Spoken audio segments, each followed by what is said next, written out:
The news hit me like a physical blow, the wind knocked out of me as I stared at the flashing lights of the ambulance.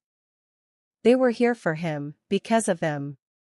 The rain was coming down in sheets, mirroring the tears streaming down my face, blurring the scene into an indistinguishable mess of flashing lights and horrified faces. They thought they had silenced me for good, that they had taken everything. But they were wrong. Revenge had just begun. If you would do anything to protect your brother, subscribe now. My name is Charlotte, and up until recently, my life was comfortable. Not lavish, but comfortable.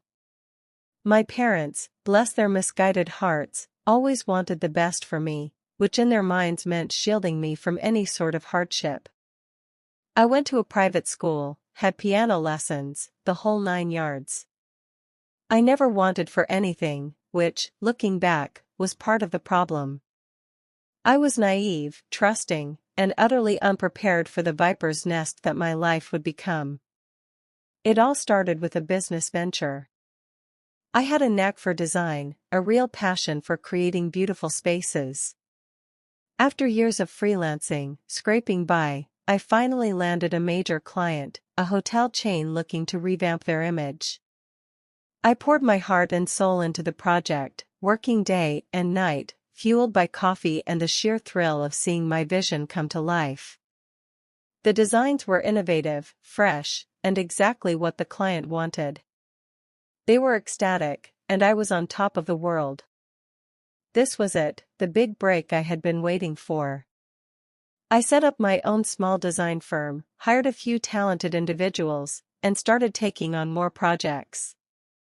Things were booming, money was flowing, and for the first time in my life, I felt like I was truly in control. My parents, however, viewed my success with a mixture of pride and unease. They couldn't quite wrap their heads around the fact that their little girl was actually making a name for herself, and more importantly, making more money than they ever had. Their advice slowly morphed into thinly veiled criticisms.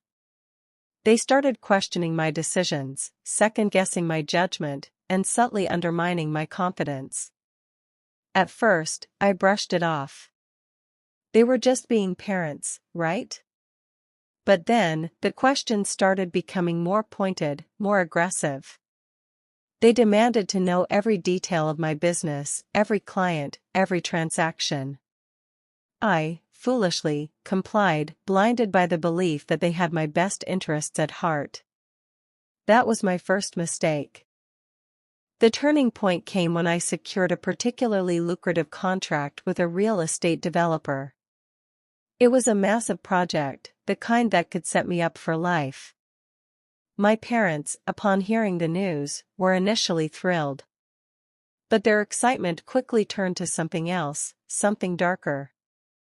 They started asking about profit margins, revenue projections, and my personal cut. I shared the information openly, still operating under the misguided assumption that they were simply curious. Then, they suggested helping me manage my finances, offering to take over the business side of things so I could focus on the creative aspects. I politely declined. I had a team in place, people I trusted, and I was perfectly capable of handling my own affairs. That's when the mask slipped. Their smiles faded, their voices hardened, and the true extent of their avarice was revealed. They accused me of being ungrateful, of forgetting where I came from, of hoarding all the wealth for myself. They claimed that I owed them, that they had sacrificed everything for me, and now it was my turn to repay them. I was stunned. These were my parents, the people who were supposed to love and support me unconditionally. Yet, here they were, trying to strong-arm me into handing over control of my company. I refused. I stood my ground, asserting my independence and defending my right to make my own decisions. That was the moment they decided to take everything from me. They saw my success, not as a testament to my hard work and talent, but as an opportunity for them to enrich themselves. And when I refused to play along, they decided to take matters into their own hands. They started by subtly sabotaging my business, spreading rumors about my competence, bad-mouthing me to clients, and even stealing confidential information. I noticed the changes, the subtle shifts in attitude, the cancelled contracts, the dwindling revenue. But I couldn't quite put my finger on what was happening. I suspected something was amiss, but I couldn't believe that my own parents were capable of such treachery. Then came the lawsuit. A frivolous, baseless claim alleging mismanagement, fraud, and a whole host of other fabricated charges. It was clearly designed to harass me, drain my resources, and damage my reputation. I was forced to hire a lawyer, spending my savings on legal fees, fighting a battle that I knew was unwinnable. My parents had deep pockets, and they were determined to use them to crush me. But I was determined to fight back. I refused to let them win. I would not be silenced. The person I trusted most was one of them. The lawsuit was a relentless storm, each new filing a fresh wave crashing over me, threatening to drag me under. Sleep became a luxury I could no longer afford. I would lie awake at night, the accusations swirling in my mind, the faces of my parents looming large in the darkness. Every morning, I would wake up exhausted, my body heavy with dread, knowing that another day of legal battles awaited me. I tried to reason with them, to appeal to their sense of decency, to remind them of the love we once shared. But it was no use. Their eyes were cold, their hearts hardened, their minds consumed by greed. They saw me as an obstacle, a threat to their financial ambitions, and they were determined to eliminate me, no matter the cost. The stress of the lawsuit began to take a toll on my health. I lost weight, my hair started to thin, and I developed a persistent tremor in my hands. My doctor warned me that I was on the verge of a breakdown, that I needed to find a way to manage the stress or risk serious consequences. But how could I relax when my entire life was crumbling around me? How could I focus on self-care when I was fighting for my survival? My friends, seeing my distress, tried to offer support, but their words of encouragement felt hollow, their attempts to cheer me up fell flat. They couldn't understand what I was going through, the betrayal I had suffered, the depth of my despair. They hadn't had their own parents turn against them, try to destroy their lives. How could they possibly relate? I started to isolate myself, withdrawing from social activities, avoiding phone calls, and shutting myself off from the world. I felt like I was drowning, gasping for air, but unable to reach the surface. The only thing that kept me going was the burning desire for justice. I refused to let my parents win. I refused to let them silence me. I would fight back, not with anger or violence, but with truth and determination. I would expose their lies, reveal their treachery, and reclaim what was rightfully mine. As the lawsuit dragged on, my financial situation became increasingly precarious. The legal fees were astronomical, and my business was hemorrhaging money. Clients were abandoning me, projects were being cancelled, and my reputation was in tatters. I was forced to lay off my employees, talented, dedicated individuals who had believed in my vision and worked tirelessly to help me succeed. Seeing the disappointment in their eyes, the fear in their faces, broke my heart. I felt like I had failed them, that I had let them down. I tried to find new jobs for them, to connect them with other companies, but it was difficult. The damage my parents had inflicted was far-reaching, affecting not only me but also everyone around me.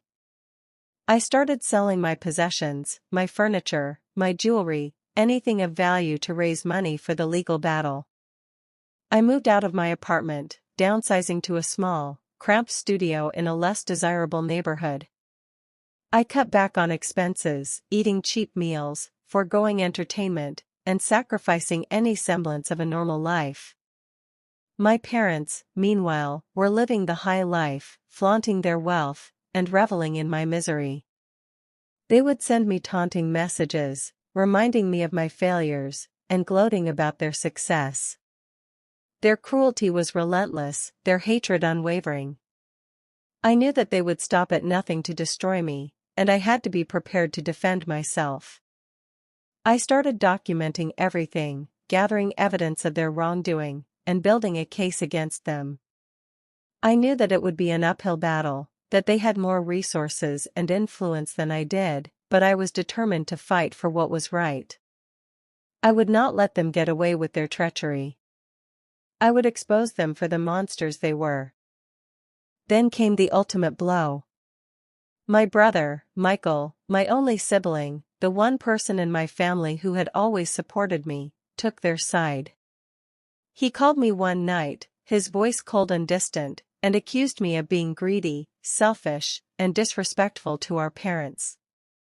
He said that I was tearing the family apart and that I needed to drop the lawsuit and apologize to our parents. I was devastated. Michael was my rock, my confidant, my best friend. We had always been there for each other, through thick and thin. But now, he was turning against me, siding with the very people who were trying to ruin my life. I tried to reason with him, to explain my side of the story, but he wouldn't listen. He was convinced that I was in the wrong, that our parents were innocent victims. I realized then that they had gotten to him, that they had poisoned his mind against me. They had manipulated him, lied to him, and turned him into a weapon to use against me. The betrayal cut deep, deeper than any legal battle, deeper than any financial loss. It felt like a part of me had died. I lost my appetite. Food turned to ash in my mouth. They thought they had silenced me. They were wrong. I was counting every second. The weight of Michael's betrayal was almost unbearable. It felt like the final domino falling, collapsing the last remaining structure in my life. I wandered through my tiny apartment, the silence amplifying the hollowness inside me. Every object, every corner, was a reminder of what I had lost, of the life that had been stolen from me. I stared at my reflection in the cracked mirror, barely recognizing the gaunt, hollow-eyed woman staring back. Was this really me? Had I become so consumed by this battle that I had lost myself in the process? The thought was terrifying. I sank onto the threadbare couch, burying my face in my hands, the sobs racking my body. I cried until I had no tears left, until my throat was raw and my head was pounding. And then, finally, the tears stopped. In their place, a cold, hard knot of anger began to form in my stomach. It started as a tiny spark, a flicker of defiance in the darkness, but it quickly grew, fueled by the injustice I had suffered, the betrayal I had endured, and the sheer, unadulterated rage that was now coursing through my veins. They wanted to destroy me? They wanted to take everything from me? Fine. Let them try. But they would soon learn that they had underestimated me. They had mistaken my silence for weakness, my kindness for naivete. They thought I was broken, defeated, but they were wrong. They had merely awakened a sleeping giant. I stood up, my legs shaky but my resolve firm. I walked over to the window and stared out at the city lights, the glittering skyline a stark contrast to the darkness within me. I took a deep breath, filling my lungs with the cold, crisp air. The rain had stopped, and the clouds were beginning to dissipate, revealing a sliver of moon in the sky. It was a sign, I thought, a glimmer of hope in the abyss. I would not let them win. I would not let them silence me. I would fight back, not with anger or violence, but with cunning and strategy. I would use their own greed and arrogance against them.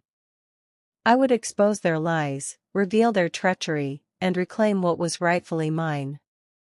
The first step was to understand their weaknesses, to identify the cracks in their armor. They thought they were untouchable, invulnerable, but everyone has a weakness, a vulnerability that can be exploited. I just had to find theirs. And I would. I would scour their past, dissect their present, and anticipate their future moves. I would become a shadow, watching their every step, listening to their every word, gathering every piece of information I could find. I would turn their lives into an open book, exposing their secrets to the world. The plan began to form, slowly at first, like a seed germinating in the soil. But as I pieced together the fragments of information I had gathered, the plan began to take shape, becoming more concrete, more detailed, more audacious. It was a risky plan, fraught with danger, but it was also the only way to get my revenge. It would require patience, discipline, and a willingness to play the long game. But I was ready. I had nothing left to lose. They had taken everything from me, and now it was my turn to take something from them. I smiled, a cold, mirthless smile that sent a shiver down my own spine. The game had just begun. I spent the next few weeks immersing myself in their world, studying their habits, their relationships, their finances. I became a ghost, flitting through the shadows, observing their every move without being seen. I learned that my parents' carefully constructed image of respectability was a facade, a thin veneer that concealed a web of lies, deceit, and corruption. They had amassed their wealth through shady deals, exploiting loopholes, and taking advantage of vulnerable people. They had cheated their business partners, defrauded their investors, and evaded taxes for years. And they had covered their tracks meticulously, burying their secrets deep beneath layers of legal documents and shell corporations. But I was determined to unearth those secrets, to expose their crimes to the world. I started by contacting some of their former business associates, people who had been wronged by them in the past. At first, they were reluctant to talk, fearing retribution from my parents. But as I shared my story, as I revealed the extent of their treachery, they began to open up, sharing their own experiences, providing me with valuable information and documents. I pieced together a mosaic of their misdeeds, a comprehensive account of their illegal activities. I also discovered that my brother, Michael, was deeply involved in their schemes. He had been helping them launder money, conceal assets, and manipulate financial records. He was not an innocent bystander, as I had initially believed, but an active participant in their crimes. This revelation was another blow, but it also strengthened my resolve. I knew that I had to expose him as well, to hold him accountable for his actions. He had betrayed me, and he deserved to face the consequences. As I delved deeper into their lives, I uncovered a particularly damaging secret, something that could destroy their reputation and land them in serious legal trouble. It was a risky venture, a gamble that could backfire spectacularly, but I knew that it was my only chance to strike a decisive blow. I spent weeks planning the operation, meticulously crafting every detail, anticipating every possible contingency. I knew that I had to be careful, that one wrong move could alert them to my plans and ruin everything. I worked in secret, using encrypted communication channels, burner phones, and anonymous email accounts. I avoided any contact with my family, knowing that they were watching me, waiting for me to make a mistake. The pressure was immense, the stakes were incredibly high, but I refused to waver. I was driven by a burning desire for justice, a relentless determination to see them brought to justice. The exact day they tried to end me, I exposed the truth. I smiled. I played their game. But I was recording everything. The key was the upcoming charity gala, an event they hosted every year, dripping with champagne and the hollow laughter of the city's elite. It was their stage, their moment to bask in the adoration of their peers. And it would be the perfect backdrop for their downfall. I knew they meticulously planned every detail of the gala, from the seating arrangements to the floral arrangements, even the color of the tablecloths. Their obsession with perfection was their weakness, a vulnerability I could exploit. I started by infiltrating their inner circle, not physically, but digitally. I created a fake social media profile, posing as a wealthy socialite interested in donating to their charity. I used sophisticated social engineering techniques to gain their trust, commenting on their posts, liking their photos, and sending them private messages expressing my admiration for their work. Slowly, they began to accept me, adding me to their contacts, inviting me to online events. I was in. I spent hours poring over their social media accounts, their websites, their public records, gathering every piece of information I could find. I learned about their business dealings, their personal relationships, their political affiliations. I discovered that they were involved in several illegal activities, including money laundering, tax evasion, and bribery. I also found evidence that they had been systematically siphoning money from their charity for their own personal gain. This was the smoking gun I needed, the irrefutable proof of their corruption. But I couldn't just release this information to the public. I needed to do it in a way that would maximize the impact and ensure that they would be held accountable for their actions. I decided to partner with a team of investigative journalists, reporters who had a proven track record of exposing corporate greed and political corruption. I contacted them anonymously, providing them with a small sample of the evidence I had gathered. They were intrigued, but skeptical. They had been burned before by unreliable sources and fabricated information. I knew that I had to convince them that I was legitimate, that I had something truly explosive. I offered to meet with them in person, but only under strict conditions. I insisted on complete anonymity, demanding that they not reveal my identity to anyone, not even their editors. I also required them to sign a legally binding agreement, promising to protect my sources and to publish the story in its entirety, without any censorship or alteration. They agreed. We met in a dimly lit cafe in a neutral location, far from the prying eyes of my parents and their associates. I presented them with the full scope of my investigation, laying out the evidence in a clear and concise manner. They were stunned. They couldn't believe the extent of my parents' corruption, the depth of their depravity. They immediately agreed to publish the story, promising to do everything in their power to bring them to justice. But I knew that wasn't enough. I needed to ensure that the story would reach the widest possible audience, that it would generate enough public outrage to force the authorities to take action. I decided to leak the information to several other media outlets, including newspapers, television stations, and online news sites. I used encrypted email accounts and anonymous file-sharing services to distribute the evidence, taking every precaution to protect my identity. I also hired a team of cybersecurity experts to protect my computer systems and communication channels from being hacked or tracked. I knew that my parents would stop at nothing to silence me, that they would use all of their resources and influence to try to discredit me and suppress the story. I had to be prepared for anything.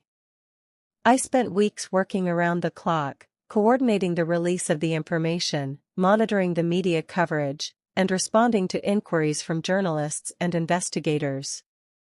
I was exhausted, stressed, and constantly on edge, but I refused to give up. I knew that I was on the verge of exposing their crimes, of bringing them to justice. Their biggest weakness? They thought they were untouchable. The charity gala was scheduled for the following Saturday night. It was to be held at the city's most exclusive hotel, a lavish affair with hundreds of guests, including politicians, celebrities, and business leaders. My parents had spared no expense, hiring a celebrity chef, a famous band, and a team of professional event planners. They were determined to make it the most spectacular gala in the city's history. And it would be. Just not in the way they expected.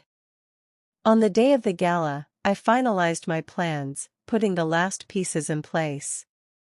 I had arranged for the investigative journalists to publish their story online and in print that evening, just as the gala was getting underway. I had also alerted the authorities, providing them with all of the evidence I had gathered. I knew that they would be monitoring the event, waiting for the right moment to make their move. I didn't attend the gala myself. I couldn't risk being seen by my parents or their associates. Instead, I watched the event unfold from a safe distance, monitoring the media coverage and waiting for the news to break. As the guests began to arrive, dressed in their finest attire, I felt a surge of anticipation, a mixture of excitement and dread. I knew that the next few hours would be critical, that everything I had worked for was about to come to fruition. The gala started off as expected, with cocktails, hors d'oeuvres, and polite conversation.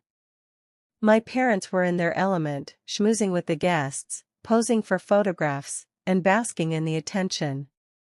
They looked confident, smug, and utterly oblivious to the storm that was about to break. Then, just as the dinner service was beginning, the investigative journalists published their story. The news spread like wildfire, first online, then on social media, and finally on television. The guests at the gala were stunned. They couldn't believe what they were reading, what they were seeing. My parents' faces turned pale, their smiles vanished, their eyes filled with panic. The authorities arrived, swarming the hotel, and began to question the guests and staff. My parents were taken into custody, along with my brother, Michael. The gala was shut down, the guests were sent home, and the hotel was sealed off. The news of my parents' arrest dominated the headlines for days. Their reputation was ruined, their business empire crumbled, and their lives were shattered. They were charged with multiple felonies, including fraud, money laundering, and tax evasion. They faced years in prison, and the prospect of losing everything they had worked for. My brother, Michael, was also charged with several crimes, including conspiracy and obstruction of justice. He faced a similar fate. As I watched the news coverage, I felt a sense of satisfaction, a feeling of closure. I had finally gotten my revenge. I had exposed their lies, revealed their treachery, and brought them to justice. It wasn't a happy ending, but it was the right ending. They had tried to ruin my life, to destroy my business, to silence me. But they had failed. I had fought back, and I had won. The game had just begun, and I was ready to play. Their empire, built on lies and deception, was about to come crashing down. The deeper I dug, the more I realized the extent of their corruption. It was like peeling back layers of an onion, each layer revealing a new level of depravity. The money laundering, the tax evasion, the bribery, it was all there, meticulously documented in their financial records, their emails, their phone calls. But the most damaging secret I uncovered was something far more sinister, something that could destroy them completely. Years ago, they had been involved in a real estate deal that had gone wrong. A group of investors had lost their life savings, and when they threatened to expose my parents silenced them. They made them disappear. It was a cold, calculated act of violence, and it haunted me to my core. This was the ultimate weapon, the one that could shatter their carefully constructed facade and expose them for the monsters they truly were. But I couldn't just release this information without proof. I needed to find the evidence, the smoking gun that would connect them to the act.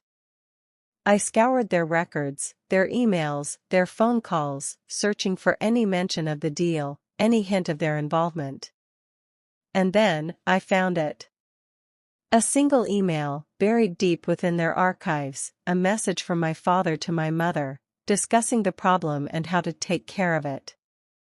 It was vague, but it was enough. It was the proof I needed. Now, it was time to set the trap. I knew that my parents were arrogant, overconfident, and utterly convinced of their own invincibility. They thought they were untouchable, that they could get away with anything. And that was their weakness. I decided to use their arrogance against them, to lure them into a false sense of security, to make them think that they had won.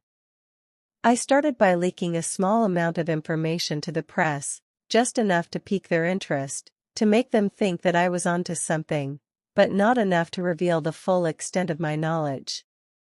I wanted them to underestimate me, to think that I was a naive, inexperienced amateur who was out of my depth.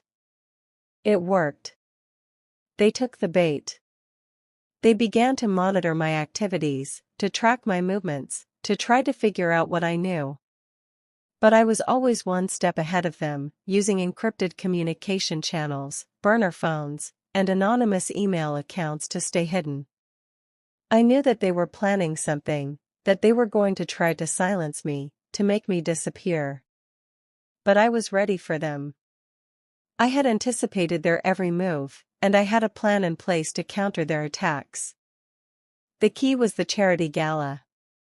I knew that they would be there, surrounded by their friends, their colleagues, their allies. It was the perfect opportunity to expose them, to reveal their crimes to the world. I decided to use the gala as a stage, to create a spectacle that would be impossible to ignore. I contacted a group of activists, people who had been wronged by my parents in the past, and I asked them to help me. They were eager to get involved, to get their revenge.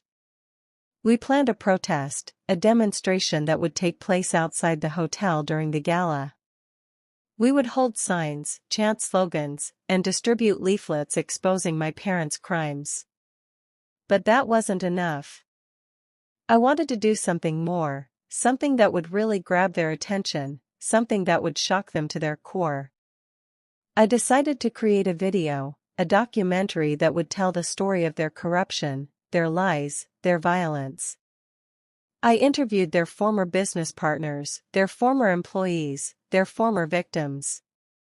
I gathered evidence, documents, photographs, and videos. I pieced together a comprehensive account of their misdeeds, a damning indictment of their character. The video was powerful, emotional, and utterly devastating. It was the truth, and it would not be silenced. I planned to release the video online, just as the gala was getting underway. I would also project it onto the side of the hotel, so that everyone could see it. It would be a spectacle, a public shaming that would be impossible to ignore. The stage was set. The trap was laid. And my parents were about to walk right into it. I could feel the adrenaline coursing through my veins. The moment of truth was at hand. The day they tried to end me. The day they tried to end me, the night of the charity gala, the culmination of months of planning arrived. Outside the hotel, the activists gathered, their signs illuminated by the streetlights, their voices rising in a chorus of protest.